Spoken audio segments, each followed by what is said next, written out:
Part 2, what's the use? At its core, genetic sequencing is just a bunch of letters, just raw data. And like any other data, it needs someone to go over it, in order to glean the best information from it. Right now, the most common use for genetic sequencing, and really the only use, is for genetic testing. These tests sequence a specific portion of DNA, and look for mutations that have been identified to cause diseases. Once a disease-causing mutation is identified, then the patient can start on preventative treatment right away if it'll be helpful. Now you may be thinking, when wouldn't it be helpful? And the answer to that is complicated. Sometimes if the disease is already too far progressed, there's really nothing you can do about it. Other times, you're testing for a disease where there is no cure. A good example of this is Huntington's and other neurodegenerative disorders. For those types of diseases, genetic testing works more as a death sentence, and so it often isn't even done at all. Especially since family history and other sources can pretty much confirm whether or not they have the disease without the need for expensive genetic tests. But where genetic testing is especially useful is for diseases where there is preventative care. A good example of this is cancer. If you know that you're in an increased risk for cancer based on your genetic test, then you can get more preventative care and catch the cancer early, and be more likely to survive when you eventually do get cancer. To talk more about genetic testing for cancer, I interviewed Angela Jacobson, a certified genetic counselor at the University of Washington. Genetic counselors are often the people who explain genetic tests to patients, and this is what she had to say about genetic testing for cancer. For cancer, there's kind of criteria you want. You want to suspect hereditary cause, so strong family history cancer. You want a genetic test that's good, that's clinically and analytically valid. And then lastly, you want that result to make a difference in the patient's care. In order to find out if someone has a disease, their gene sequence is compared to a composite of thousands of other people's. Then, if a mutation is found, experts look at that mutation and compare it to other people's genomes in large public databases, and see how that particular mutation affected other people's lives. By looking at the life of other individuals, the experts can get an idea of how likely it is that this particular mutation is responsible for the disease. The real trick to this is that experts have to do this for every single mutation from the reference genome.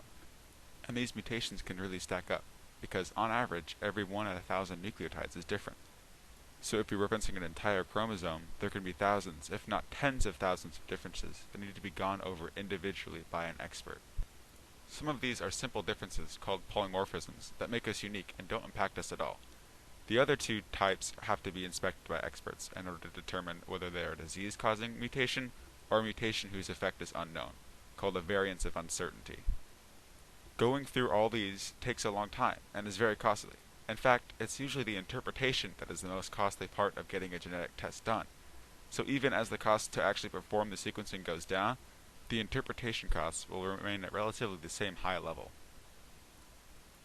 But despite the costs associated, many people are still talking about getting genetic sequencing done simply to know if you have any genetic dispositions for certain diseases. Some people even suggest that when babies are born, that along with the blood smears that are done, they should get their genome sequenced so parents will know what diseases their children may get. Reactions to this idea are mixed. Some people point out that this will still be a huge endeavor, and even though sequencing is getting cheaper, it'll still be very costly. Many others say that the money could be better spent elsewhere, on treatments that may make more of a difference than preventative screening. Mercy Lirino, another genetic counselor I talked to, brought up another point angle.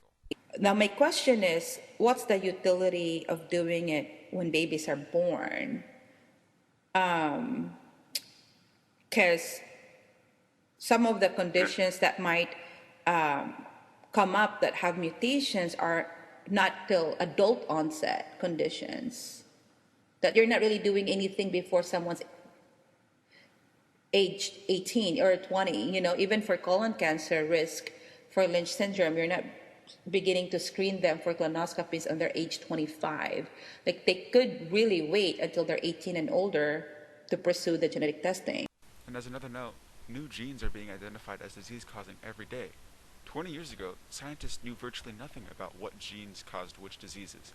And since many of these diseases don't onset until later, Mercy said that she'd recommend another genetic test when these children were adults, simply because scientists would know more mutations to look for at that time, which renders the childhood screening useless. Another issue real quick, is that you'd have to store all of these genomes. If every baby was to get sequenced, then you'd have a real data crisis on your hand. All of this goes to show that although the idea of everyone getting their genome sequenced might sound good at first, it's more costly and much less useful than we might have first thought. Unfortunately, that's all the time we have for today. Thanks for listening to Science Daily. Tune in next episode for more.